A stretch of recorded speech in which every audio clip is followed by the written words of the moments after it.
atención. Quien cuenta sus alegrías no comprende al que sufrió. Señor de los espacios infinitos,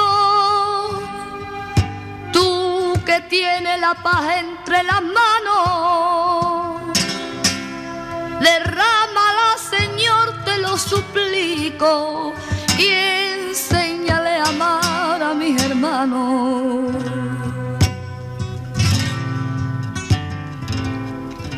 Enséñale lo bello de la vida y hacer consuelo en toda la herida,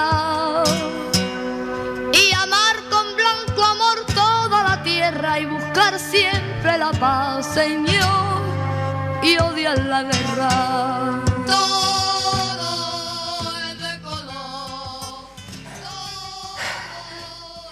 Esta canción la conmovía hasta las lágrimas cada vez que la escuchaba con todas las entrañas como se merece. La sigue estremeciendo hasta el día de hoy en lo más hondo porque para ella representa el símbolo de un sueño y de un despertar.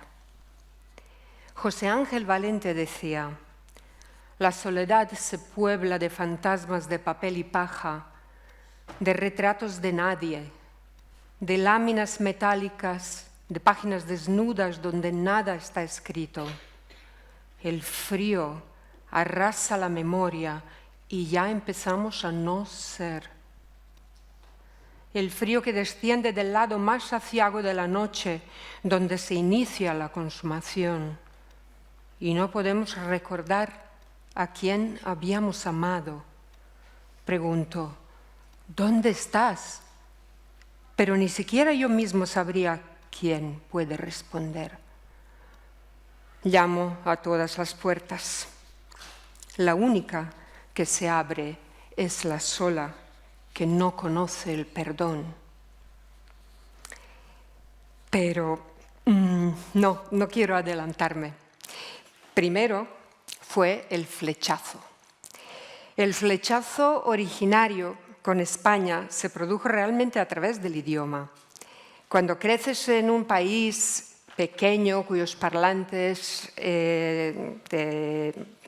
los parlantes de cuyo idioma no forman un grupo grande, voluminoso, la enseñanza de las lenguas extranjeras tiene la misma importancia que la de las matemáticas o la literatura. Así que ella había estudiado inglés desde los 5 años, ruso y francés desde los 14 y le encantaban los tres. Sin embargo, el español resultó ser una música arrebatadora para sus oídos. Despertaba en ella un deseo irrefrenable, una añoranza muy peculiar. Es difícil atraparla con palabras.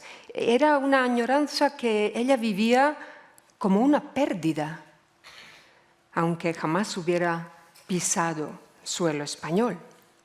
Cuando fue a matricularse a la Facultad de Filología con el inglés como lengua principal, no tenía dudas sobre qué idioma elegir en segundo lugar. Buscaba obsesivamente cualquier fuente que la acercara a lo español, tal y como ella lo entendía entonces desde la distancia. Lo buscaba en la música, el cine, la literatura. La fascinaban Teresa Berganza, Victoria de los Ángeles, Paco de Lucía, que en sus giras jamás se olvidaba de Belgrado. Después, más tarde, Lole Manuel, Camarón, Carlos Cano, María Dolores Pradera, le gustaba incluso Mecano y otros, algunos que hoy no confesaría ni muerta, pero si la letra estaba en español, se podía aprender y cantar. En el cine, Buñuel ya era venerado y un ya consagrado Carlos Saura estrenaba con relativa frecuencia en el Festival de Cine de Belgrado y estas entradas no se la escapaban, aunque hubiera que esperar largas colas en la calle en pleno enero balcánico. En un momento dado irrumpió en la escena cinematográfica Pedro Almodóvar y también la televisión empezó a darle alegrías. Cañas y Barro, Los jinetes del alba incluso el verano azul. Cualquier cosa con tal de escuchar el idioma, porque nada estaba doblado al serbo-croata, todo se emitía en versión original con subtítulos, naturalmente. Ahora, aquello había que verlo. Frente a la tele tomaba notas del vocabulario, una friki en toda regla, os lo aseguro.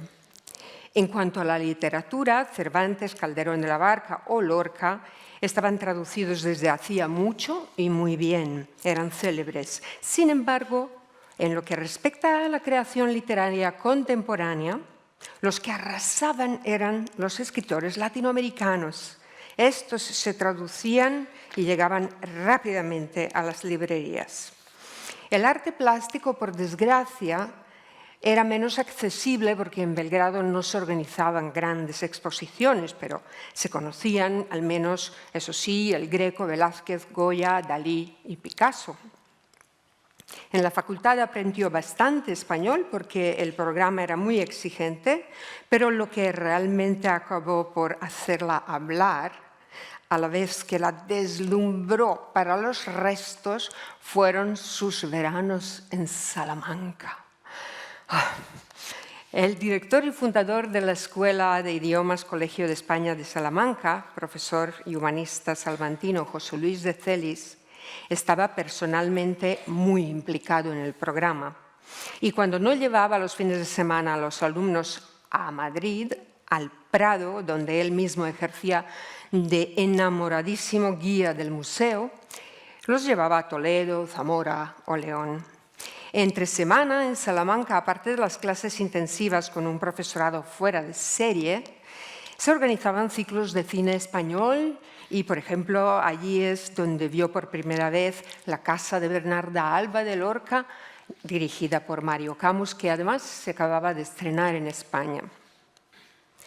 También en Salamanca, gracias a una de sus profesoras, se enamoró de aquellos románticos versos de Pedro Salinas. ¿Os acordáis? No te detengas nunca cuando vienes a buscarme. Si ves muros de agua, anchos fosos de aire, setos de piedra o tiempo, guardia de voces, pasa. Te espero con un ser que no espera a los otros. En donde yo te espero, solo tú cabes. Nadie puede encontrarse allí conmigo, sino el cuerpo que te lleva como un milagro en vilo. Y bueno, en Belgrado se licenció, encontró trabajo inmediatamente como profesora de inglés, pero todo el dinero que ganaba lo invertía en su español, bien en clases particulares, bien en viajes a España, algunos en Navidades, pero la mayoría en verano, para seguir estudiando en Salamanca. En el vuelo, una vez cruzados los Pirineos, iba sobre ascuas, con la nariz pegada a la ventanilla, como los críos. Sus ojos oteaban ávidamente el horizonte en busca de un paisaje que siempre le anunciaba la relativa proximidad del aeropuerto Madrid-Barajas. Buscaba las copas verdinegras que salpican las lomas de Castilla. Las copas de las encinas, cuyo nombre todavía no conocía e incluso llegó a pensar que eran olivos. Y no fue hasta más tarde que descubrió cómo les cantaba Machado. ¿Qué tienes tú, negra encina campesina, con tus ramas sin color, en los campos sin verdor, con tu tronco ceniciento, sin esbeltez ni altiveza, con tu vigor sin tormento y tu humildad, que es firmeza? Pues para ella, avistar desde el avión esos campos sin verdor que decía Machado, con las copas oscuras de las encinas por doquier, era la señal para que su corazón se pusiera a 1000 en el pecho, con la agitación de un pájaro aprisionado. El aterrizaje en Barajas, el olor a ducados, que recién pisada la terminal ya todo lo impregnaba, el autobús que la llevaba a Colón, todo era motivo de júbilo. Al día siguiente de llegar, el ritual, nada más despertar en su primera mañana de visita a Madrid, siempre era el mismo.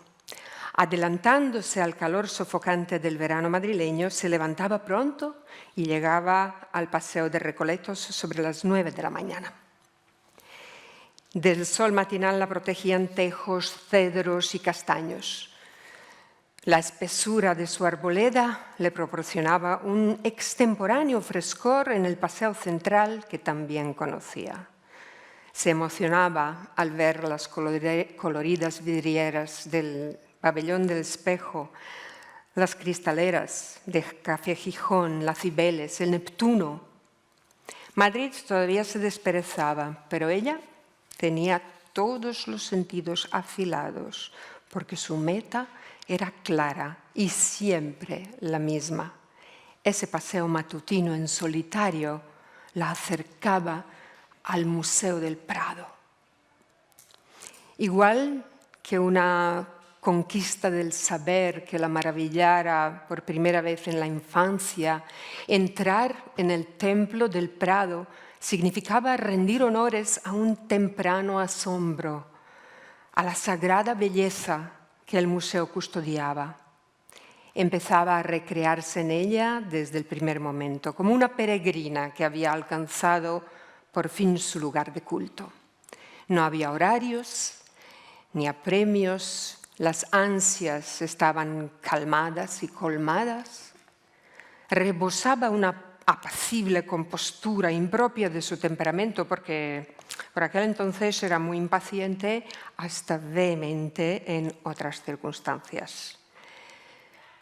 El eco de los pasos, el leve murmullo de las voces, el imponente espacio neoclásico del edificio Villanueva, los casi imperceptibles remolinos de aire que se formaban en los pasos entre las salas laterales, la luminosa galería central, bañada con luz natural, y sus sosegados arcos de medio punto, invitaban al descubrimiento.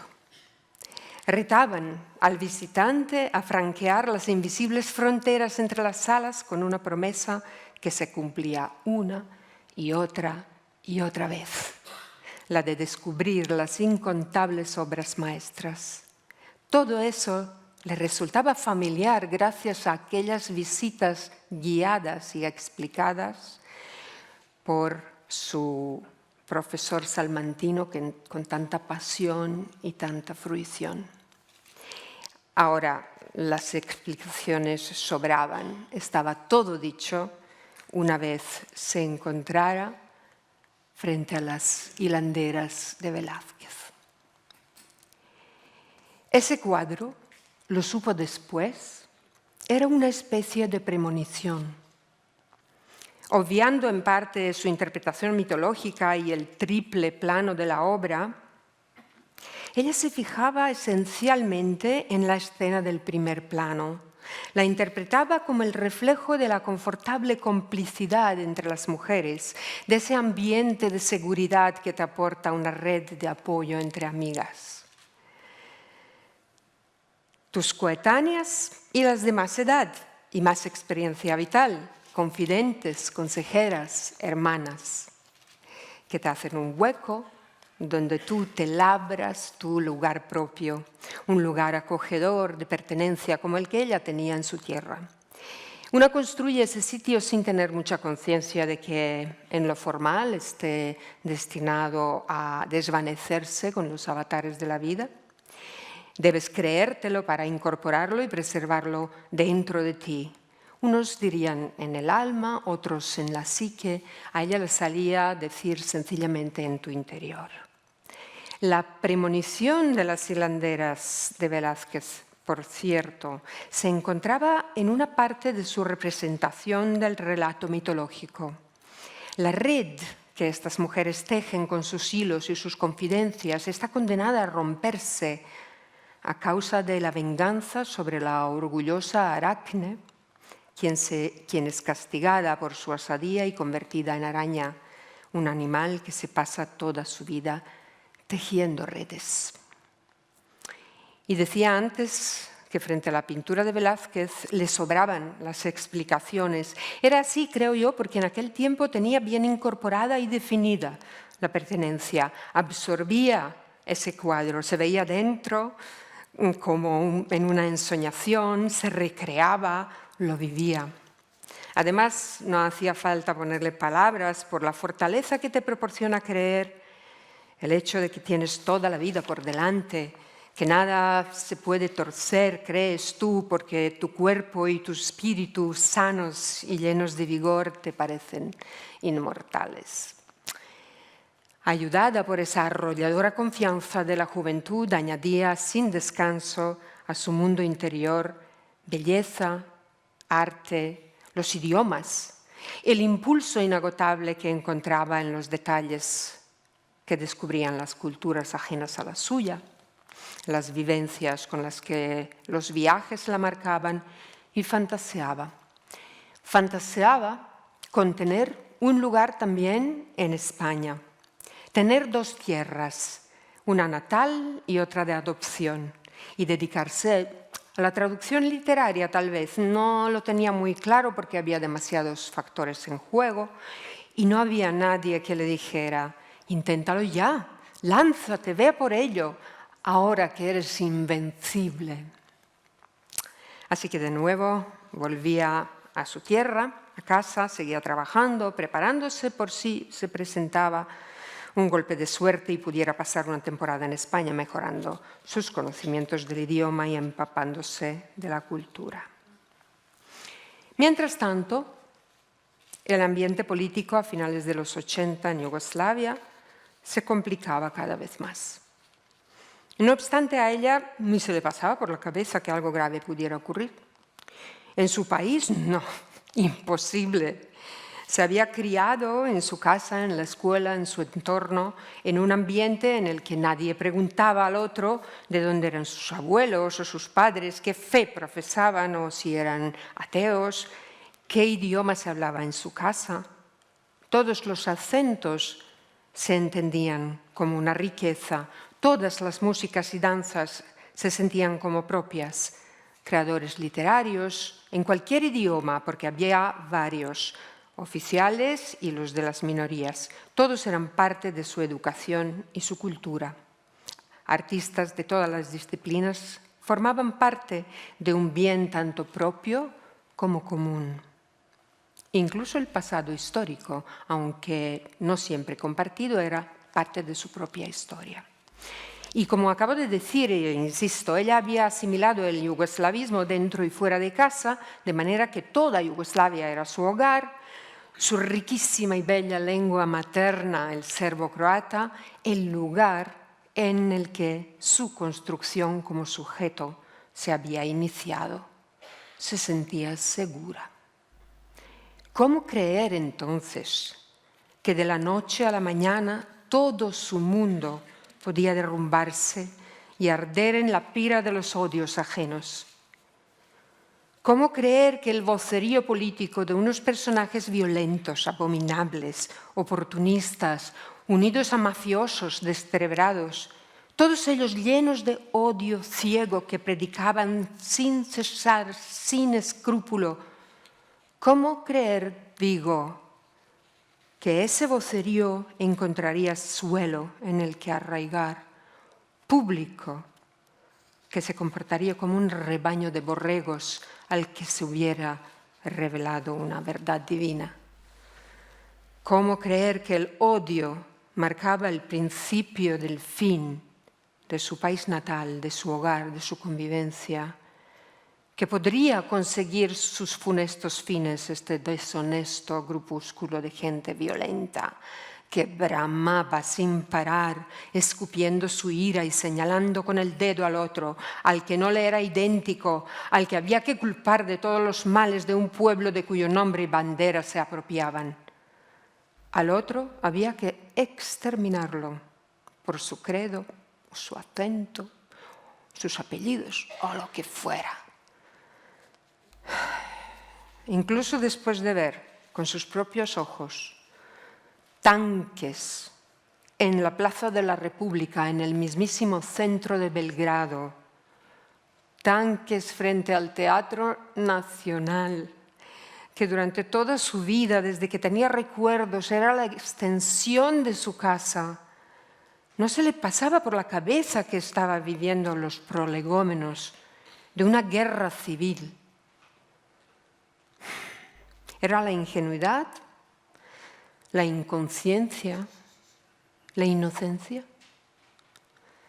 La inocencia, ahora lo sabe, a partir de cierta edad es una elección y se es culpable de ser inocente, se es culpable de elegir no enterarse.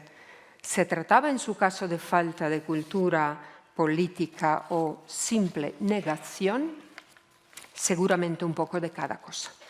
Y también ese motor interior que tenía, que la impulsaba a mirar hacia España sin apenas despistarse con ninguna otra cosa para poder seguir sintiéndola como un objetivo verosímil. Sí, pero nunca definitivo. En su cabeza su hogar era inexpugnable, siempre estaría allí, siempre volvería, siempre. No es siempre que valga. Los que no conciben la mentira como un instrumento lícito en las relaciones, ya sean personales o políticas, pueden estar perdiéndolo todo sin siquiera sospecharlo. Lo aprendió tarde y lo aprendió en carne propia, pero también leyendo y escuchando la voz de Chantal Maillard. Para decir mentiras y construir verdades. Cita de Platón en la República 3. Si a alguien es lícito faltar a la verdad, será únicamente a los que gobiernan la ciudad, autorizados para hacerlo con respecto a sus enemigos y conciudadanos. Nadie más podrá hacerlo. Cuando cumplí 6 años, a cambio de su amor, mi madre me arrancó la terrible promesa de no mentir jamás. Así, igual que un soberano controla al pueblo al que gobierna, ella me dio la libertad que al necio se le otorga. Actuarás dentro del margen que yo mis leyes establecen. No había escapatoria. Su ministro de Asuntos Interiores tenía su despacho montado en mi conciencia. Yo la echaba de menos. Por eso no traicioné su confianza. Fui fiel a mi promesa. Pero también y con el tiempo quise ser fiel a mis instintos y extensiva se hizo la verdad al deseo que impulsaba mis actos. Creo que confundí el orden imperioso del deseo con el orden común de los estados, pues provoqué una guerra. Después del gran naufragio, ella me preguntó: ¿no podías acaso haber mentido? En ese instante, entonces, usurpé la corona. Ser libre no es un don, es una reconquista, y a menudo es preciso callar y conducir las palabras al cauce más amable. Es preciso callar para construir aquella historia que habrá de guardarse como un largo secreto del que nadie es testigo. Ser libre es cuidar de un misterio sobre el que el alma se moldea. Hay seres que comprenden temprano ese principio. Me produce ternura descubrir sus engaños y comprobar la paz que de ellos resulta. Admiro las mentiras bien trabadas, la coherencia del engarce, el arte dirigido hacia un fin. Me conmueve la soledad de aquel que las inventa y consiente al imperio de su lógica. El que miente edifica el mundo que conviene para salvaguardar la ficción de los otros, la legítima ficción que necesitan contra la angustia de sentirse tan solos, sin leyes, sin verdades, sin ese amor que creen recibir a cambio de su alma. Aprendo del que calla, del que miente y engaña el fuego soterrado que aún gime en mi pecho. Aprendo a dirigir su lava en mis infiernos para el mejor gobierno de los mundos. Desde ahora mi mano es la que guía el fiel de la balanza, la verdad y su opuesto, son las onzas que pongo en los platillos según el juego lo requiera. Y bueno, la tan ansiada y fantaseada oferta de trabajo desde España le llegó en verano de 1991 a través de una amiga española que había vivido 7 años en Yugoslavia. Se buscaba una persona con el dominio del inglés y español y capacidades organizativas para coordinar la preparación y celebración de un congreso mundial de más de 1.300 participantes que tendría lugar en Madrid en julio del año 92. El trabajo le iba como anillo al dedo y esta vez sí se lanzó. Aterrizó en Barajas en septiembre del 91 con 2 maletas. Una llena de libros y diccionarios y otra con ropa, pero ese equipaje iba sobre todo rebosante de ilusión y ganas. De miedo ni rastro. Y bien, ese primer año fue muy intenso en todos los sentidos. Tuvo ayuda valiosísima e imprescindible para arrancar, sin la cual lo hubiera pasado realmente muy mal.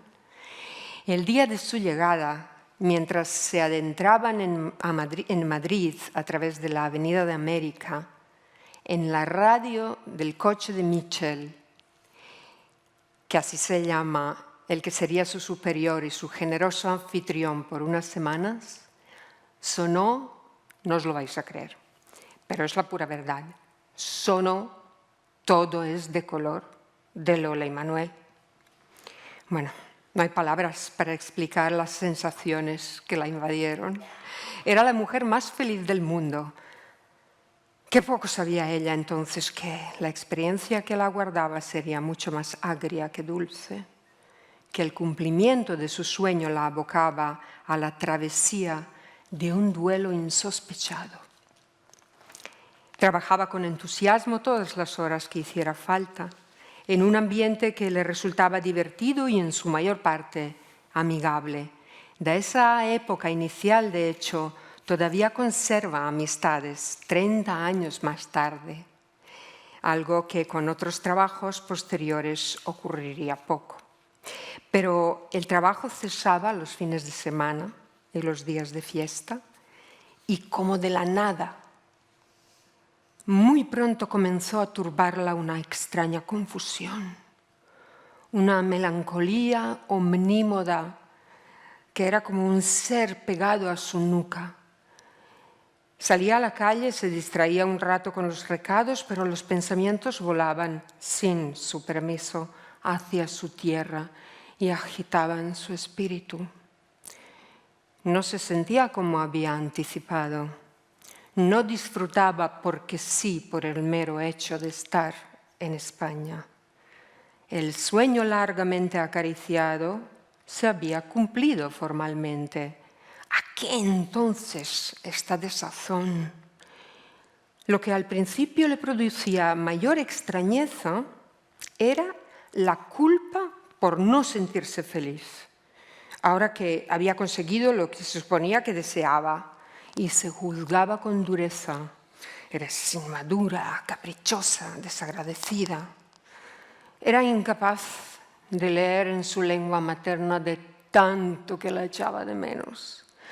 La música que la había definido y acompañado toda su vida ahora le hacía daño. Todo lo asociaba con lo que había dejado atrás. Le faltaban los sonidos de su idioma materno, los paisajes, el olor del aire, los sabores, las charlas con los amigos, la canción. Había sido siempre la que cantaba para sus amigos y ahora no tenía público, ni ganas, ni mucho menos motivos para cantar. Años después, leería palabras de otro exiliado yugoslavo, el escritor y traductor David Al-Bahari, quien describiría sus propias sensaciones en su país de acogida, Canadá, donde trabajaba en la universidad. En su novela El anzuelo dice: no quería marcharme de la misma forma que tampoco quería quedarme. Desde que estoy aquí, camino como una concha vacía, como una caracola desde la que llega el rugido de un mar inexistente. Llevo la ropa como la carga más pesada. Me doblego bajo los golpes del viento. Me resulta asombroso el hecho de tener tanta fuerza como para sostener una taza de café. Tal vez desde tanta distancia esté adaptando los recuerdos a las nuevas demandas. Tal vez esté recordando aquello bajo una luz equivocada.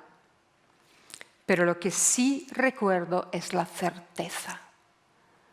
Recuerdo con qué seguridad caminaba por las calles. Y otra cosa más, dice Al-Bahari. Parezco haber menguado desde que no hablo mi lengua materna. El nudo principal del inesperado conflicto interior de la mujer de la que hoy os hablo, su vivencia en el nuevo país se complicaba con la guerra que asolaba Yugoslavia. De no haber sido por esa tragedia, probablemente hubiera podido vivir el nuevo reto con menos tormento. Su elección de venirse a España de repente la convirtió en una exiliada, sin que nada ni nadie la hubiera expulsado formalmente de su hogar. Pero ahora la acosaban dudas sin respuesta. ¿Habría algún sitio al que volver algún día? ¿Lo reconocería? ¿A quién encontraría allí? Y no, sentía que no podía compartir su desazón con nadie porque la gente que conocía y que hablaba su idioma y vivía en España había elegido cada uno su bando automáticamente y se reforzaban mutuamente repitiendo los discursos oficiales, se refocilaban en los agravios históricos, la mayor parte de los cuales venían arrastrándose desde hacía siglos. Se dice en la Odisea que en su vagar por el Ponto después de la guerra de Troya, Ulises consumía su ánimo con lágrimas, suspiros y dolores. Fijaba los ojos en el Ponto estéril y derramaba copioso llanto. Sus ojos no se secaban jamás y consumía su vida suspirando por su tierra. Y ella se sentía de repente un juguete de los vientos, como decía el poeta croata Tinujević, una flor que sin raíces vive. En ese momento ella no valía para la calma. Estaba atrapada en la vorágine loca de la soledad y el duelo. A su tierra natal la surcaban grietas apocalípticas que engullían a su gente, dejaban socavones abismales, heridas imposibles de restañar, duelos eternos imposibles de reparar, tierra quemada imposible de recuperar para la vida sin miedo, para la convivencia. Allá parecía reverberar en el aire aquella consigna infame: muera la inteligencia, viva la muerte. A partir de un momento dado no podía ver más las imágenes en televisión ni tampoco leer las crónicas en los periódicos, imposible. No podía hablar de lo que sucedía en Yugoslavia. El nudo de angustia le atenazaba las cuerdas vocales. En su cabeza veía el cuadro de Bruegel el Viejo, que estaba en el Prado, triunfo de la muerte. Ver así su tierra, primero emponzoñada, luego acribillada, despedazada, ensangrentada, le producía y le sigue produciendo zozobra y una sensación de pesadilla, de incredulidad, de rabia y de vergüenza. La vergüenza ante la evidencia de lo fácil que es manipular al ser humano y cómo éste se deja manipular a cambio de un tipo de pertenencia al grupo que solo se construye encontrando a un enemigo común. El enemigo es siempre el diferente, no importa qué elemento se usa para la manipulación, la religión, el color de la piel, cómo habla, lo que come, cómo se viste. Además, ¿qué tierra le iba a quedar a ella? ¿Qué lugar? Todo estaba en llamas. Había perdido su hilo y su red. De tanto dolor, tampoco encontraba su sagrado lugar interior. Todas sus asideras se estaban desmoronando. Y había otra vuelta de tuerca más. Ella no tenía derecho a su dolor, eso creía. Su pueblo era oficialmente el agresor principal. Su familia y amigos, igual que ella, a salvo. Su ciudad natal, intacta. Muchos amigos, eso sí, desperdigados por el mundo. A diario, después de trabajar, se abría ante ella un abismo de vacío. Tal vez todo esto resulte difícil de comprender. Tal vez se os ocurran varias opciones para un ser en la situación en la que ella se encontraba y, sin embargo, ella estaba sobrepasada por la sensación de estar a la intemperie. Se sentía como un árbol invertido, con las raíces al viento, sin agarre posible. Ovidio decía que la muerte era mejor que el exilio. ¡Ay de mí! Mi cuerpo es presa de una continua languidez. Desde que toqué el ponto me atormenta el insomnio. Apenas si la magrez cubre mis huesos y ningún alimento agrada a mi boca. El color que tienen en otoño las hojas batidas por los primeros fríos a las que dañó el nuevo invierno es el mismo que tienen mis miembros. No me siento aliviado con ningún remedio y nunca me falta motivo de quejarme a causa del dolor, ni ando mejor del espíritu que del cuerpo, sino que ambos se hallan enfermos por igual y padezco un doble sufrimiento. Fija está, y cual cuerpo que se puede contemplar se yergue ante mis ojos la imagen visible de mi fortuna. Y cuando veo el lugar, las costumbres de sus habitantes, su porte exterior, su lengua, me viene al recuerdo quién soy y quién fui, y se apodera de mí un deseo tan fuerte de morir que me quejo a la ira del César por no vengar sus ofensas con la espada.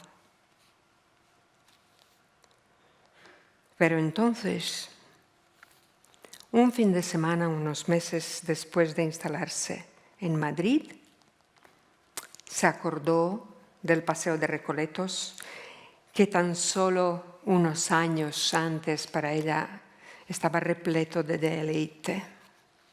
Se fue a hacer el mismo camino.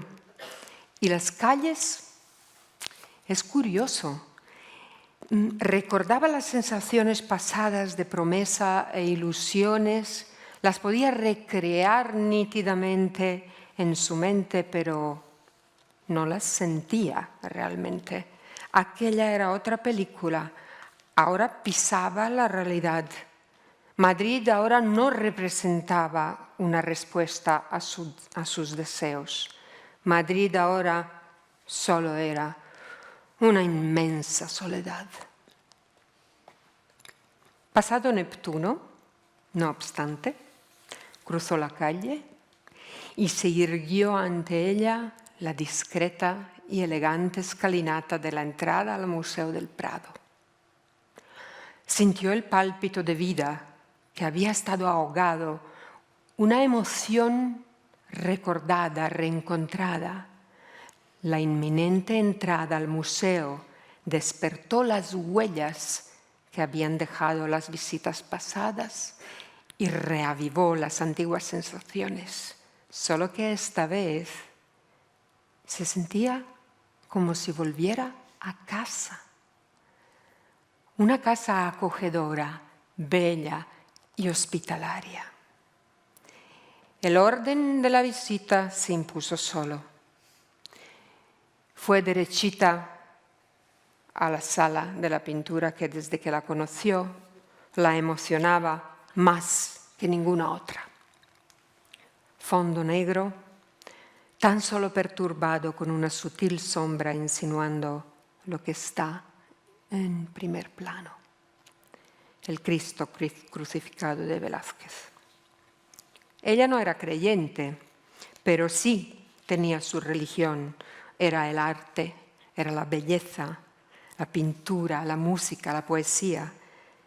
Le ayudaban a religar con su interior, recuperar el hilo de una pertenencia que iba mucho más allá de las etnias, pueblos o banderas, religar con la salvífica belleza, religar con ese lugar sagrado interior donde realmente debía buscar las respuestas sobre quién era y cuál era su sitio. Se colocaba frente al cuadro de Velázquez. Lo que siempre primero la sobrecogía era la soledad radical del hombre. Después, la sensual belleza de ese Cristo. Nunca había visto uno igual. Más tarde aprendió que la intención de Velázquez seguramente fue investir a la figura de Cristo de una belleza divina, una belleza inefable, de acuerdo con una creencia que decía que Cristo fue el más bello de los hombres. Ella miraba fijamente la cabeza caída de ese hombre, traicionado, torturado, humillado y abandonado, tan vulnerable.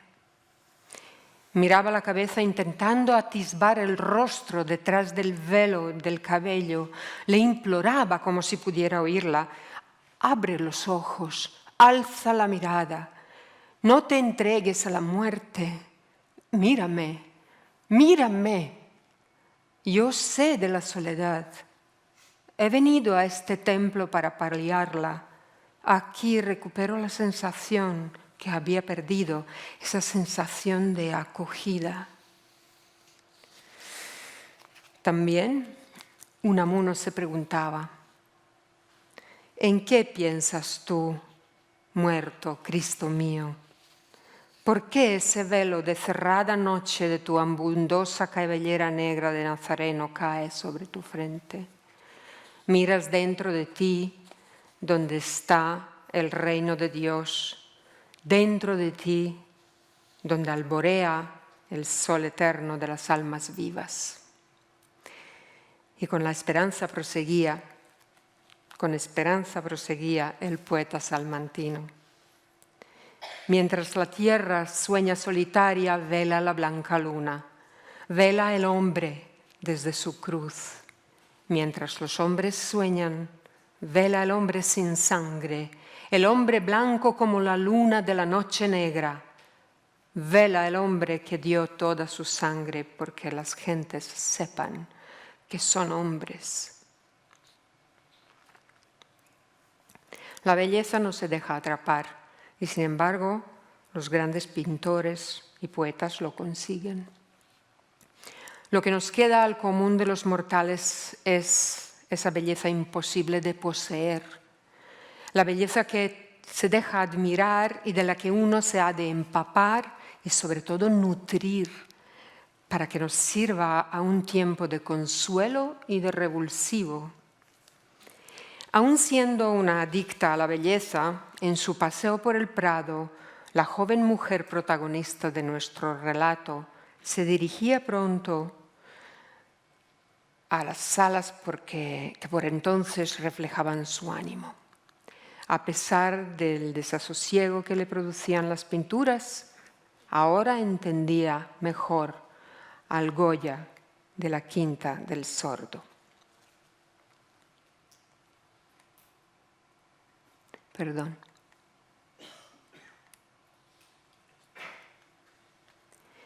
La leve penumbra en la que se encontraban las salas que custodiaban la pintura negra era como un manto protector que la preservaba del exterior.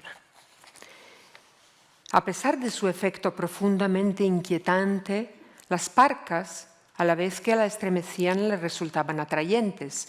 Duelo a garrotazos parecía revelarle una verdad de la vida que hasta entonces se había negado a ver. Proyectaba en ellas sus temores, que después se materializarían de nuevo en Goya en su monumental 3 de mayo, Fusilamientos.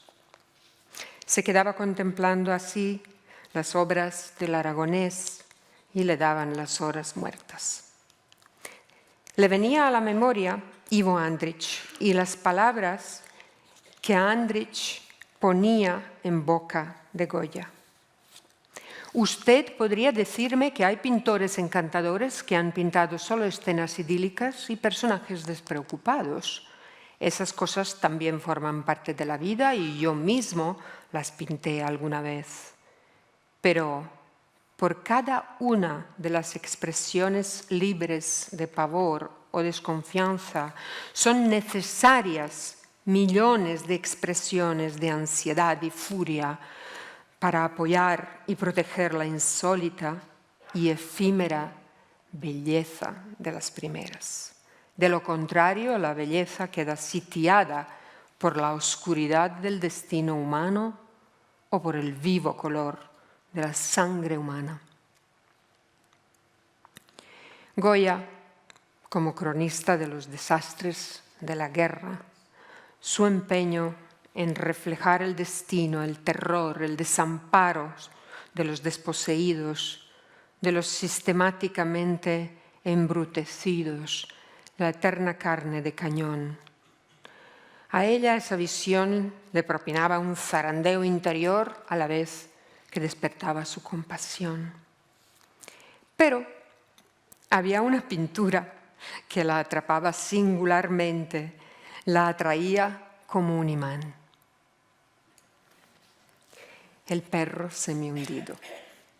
Después de la primera vez que lo vio en sus tiempos de estudiante, no recordaba con exactitud el título del cuadro. Lo evocaba como el perro en una tormenta de nieve, y la nieve en la pintura no está por ninguna parte. Se ve que algo hizo conexión con sus raíces al contemplar la pintura por primera vez, y esa nieve en su recuerdo claramente era una evocación del clima de su tierra.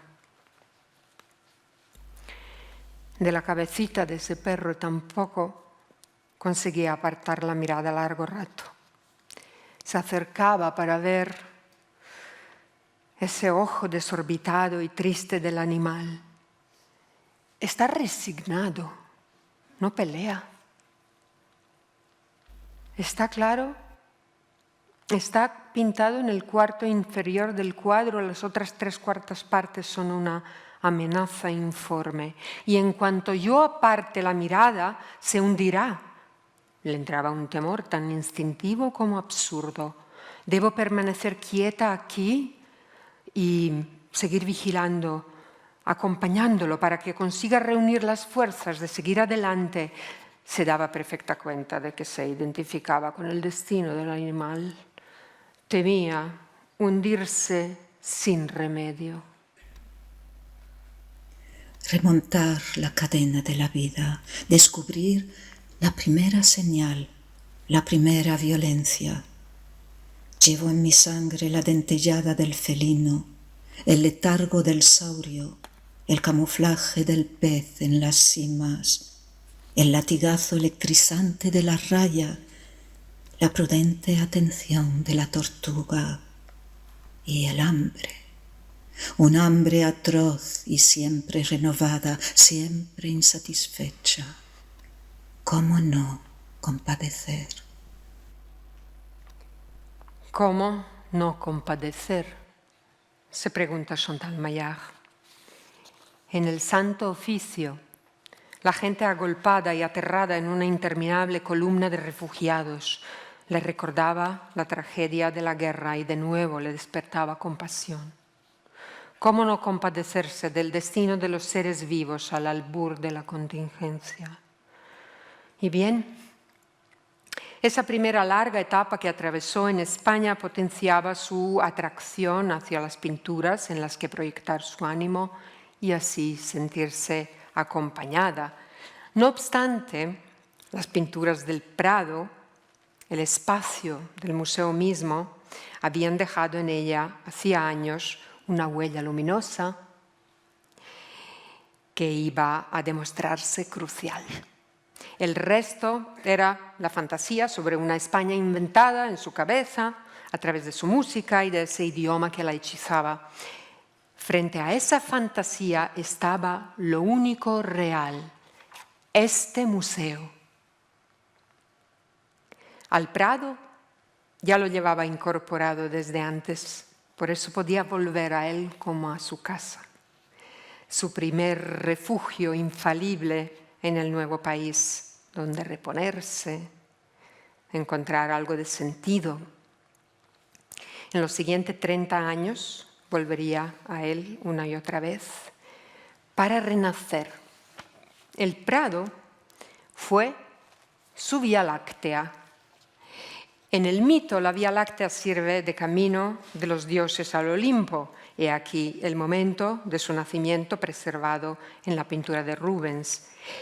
En la realidad del Prado le sirvió a ella como un jalón, la primera piedra en el camino de su nueva vida que construiría golpe a golpe, verso a verso. Ya me entendéis. La vida en el Prado estaba retratada de 1000 maneras y todo era posible. Aquí estaba reunida la desbordante creatividad humana, la mitología, las creencias, la soberbia del poder, la guerra, la paz, el juego, la naturaleza, el dolor, el horror, el engaño, el amor, la belleza. La historia del museo la historia del mundo estaba preservada en el Prado. Por eso era un lugar revitalizante que le ayudaba a sentir sin miedo al dolor, a pensar sin miedo a los recuerdos. Le ofrecía siempre ideas nuevas e incontables caminos que recorrer, vías para seguir peleando, reforzadas sus ganas y saciado su espíritu. Se hace muy cuesta arriba vivir en carne viva, en la herida. Es más, empobrece el espíritu, te deja inerte, te despoja de toda la fuerza. Ella entendía que había 3 cosas que nos ayudaban a vivir mejor. La primera, imprescindible, la trama afectiva, algo que había dejado atrás y que tocaba reconstruir desde cero, con 30 años de edad, en un país nuevo. El segundo elemento clave es la rutina. Nos quejamos mucho de ella, pero es lo que nos da estructura, es el armazón del día a día. Eso, por suerte, sí lo tenía. Y el tercer elemento, e igualmente imprescindible, es la cultura, el arte. Sin el acceso a la cultura y sin el amor por el arte, la existencia puede llegar a ser insoportable. La sensibilidad ante la creación artística nos saca de nuestras cuitas, nos ancla a la vida, a la posibilidad de un mundo mejor. Nos preserva de las penas, al menos momentáneamente, y es un recurso que siempre tenemos a mano y si lo incluimos en nuestra intimidad siempre tenemos acceso a él. En su caso, el arte además suplía la trama afectiva inexistente y el Museo del Prado era el lugar donde se aplacaba y en parte compensaba esa falta. Así, lo primero que le dio fuerzas para pensarse posible en un nuevo lugar fue el arte, gracias a que es universalmente humano. La tristeza que le produjeron la guerra y la posguerra en su tierra quedó profundamente asentada en su ser. El espíritu de esa tierra con el que ella se identificaba se había volatilizado. Sin embargo, pudo ir saliendo gradualmente a trompicones, con altibajos, de la parálisis que esa honda pena le producía. Unos cuantos años más tarde, pudo rehacer su relación interior con su tierra desde otro arte, el que la había seducido más temprano en la vida, la música. En el año 2010 comenzó su colaboración en la Radio Pública Española y es curioso, aún sin experiencia previa, sentarse ante el micrófono y hablar le parecía completamente natural. Transmitir lo que sabía, primero sobre su cultura nativa, dar a conocer la música de su tierra, le daba una satisfacción enorme. Sin embargo, unos cuantos años, esa satisfacción formaba parte de una intrincada urdimbre en la que el dolor y la pena predominaban y la acompañaban en cada abordaje de esos sones familiares que la revolucionaban por completo.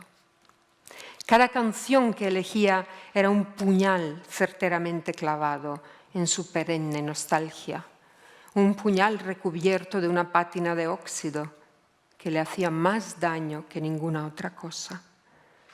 Cada canción que conocía muy bien, pero que entonces escuchaba una y otra vez antes de incluirla en el guión, la cantaba para sí, lo que le desataba un torbellino de emociones encontradas.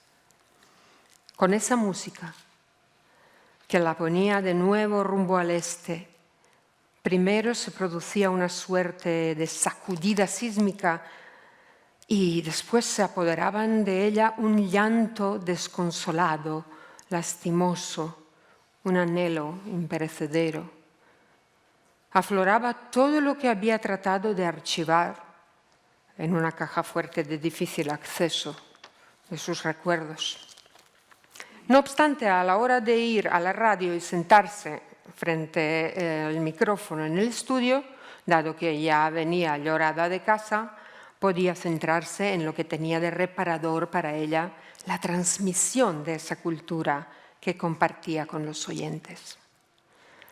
Era una vuelta a su tierra a través de lo bello que seguía vivo dentro de la gente, los bienes creativos, inmateriales, y lograba transmitir esa pasión al que la escuchaba por medio de su propio amor. Con el tiempo fue ampliando sus investigaciones y felizmente pudo integrar muchas más tradiciones musicales en su trabajo, que ahora ocupaba prácticamente todo su tiempo. Así descubrió cantantes, instrumentistas y poetas de todas partes, cuyo arte la asombraba, en cuyas creaciones también encontraba algo propio. La belleza, aún mezclada con el duelo, de nuevo le ofrecía el material que precisaba para ampliar su nueva casa, esa que comenzó a construir años atrás en el Museo del Prado, en la que igualmente cabían muchas más culturas que la suya nativa.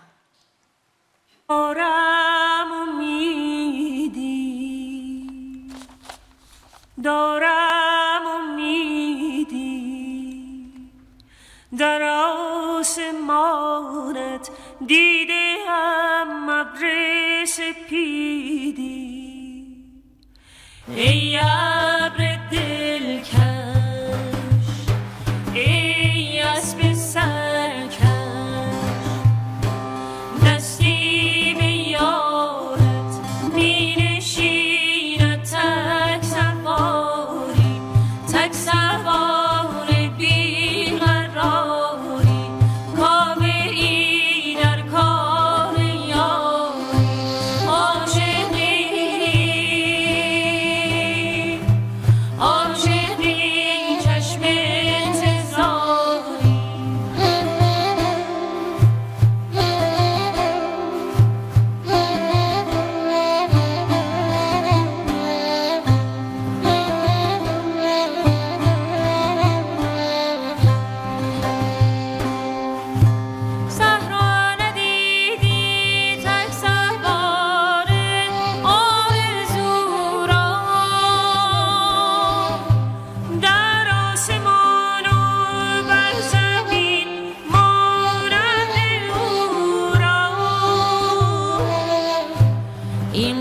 شده پر قصه بی گفتگو را ابر سپید سرکش امید ما را ابر سپید سرکش امید ما را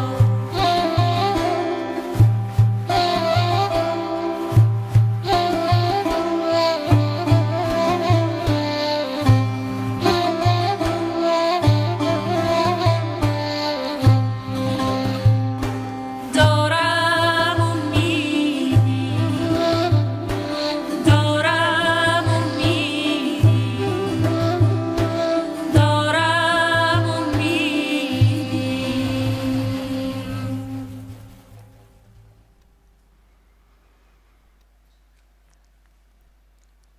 La enorme curiosidad, atención y afecto que le mostraban sus oyentes y el reconocimiento que le llegaba por parte de los músicos fueron un acicate y un bálsamo para ella. Compensaron durante muchísimo tiempo todos sus desvelos y entrega. La nueva casa se completó así con la escucha que le prestaba el otro, tan profunda escucha que un día, inspirada en la música y narración que oyó en el programa, la poeta colombiana Viviana Bernal le mandó su todavía inédito poema. Cántame a casa, petición, casi súplica. Se pide a alguien, al aire, a un ave, al tiempo, a la sonoridad del mar o del fuego, al mar, al oleaje de cualquier paso, a los pasos de regreso nocturno o de tacón gastado, por escaleras de barro, de barrio. Cántame a casa, voz de mujer que cuando calla grita. Cántame una nana a la medianoche, en medio de una calle, en medio de nadie. Cántame una casa, una que no sea un cántaro con puertas y ventanas, una que no se rompa, aunque ruede sin retorno.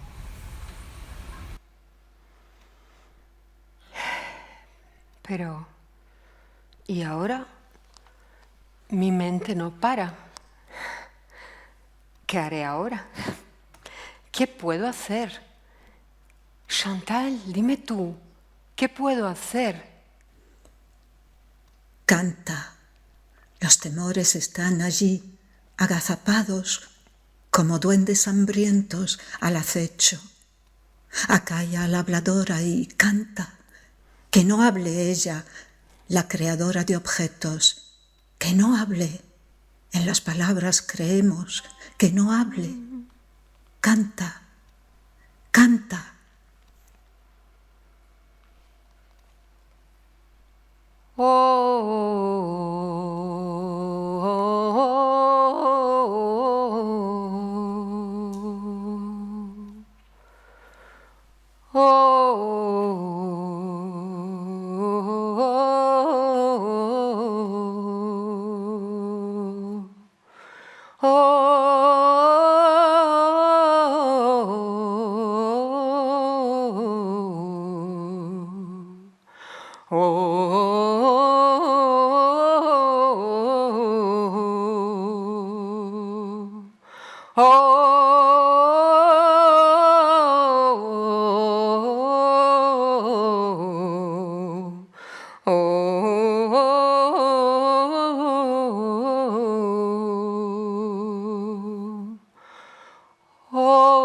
Javore,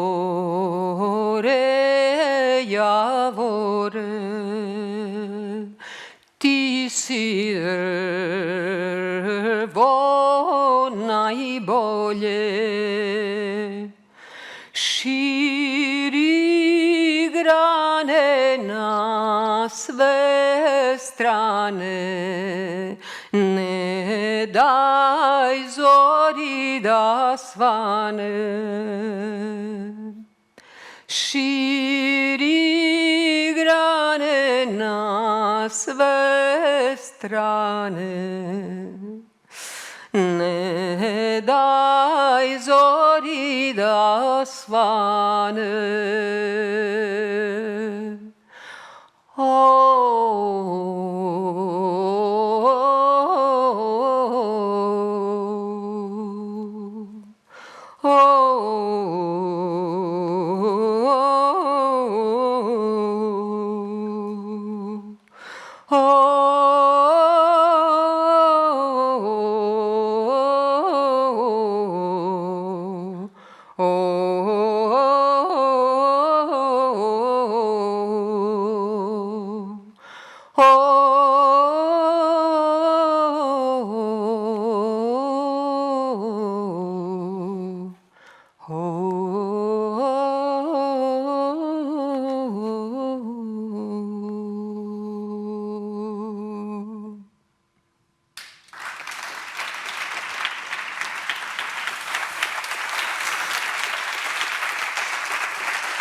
Muchas gracias.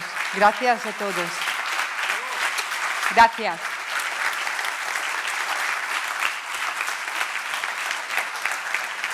Gracias.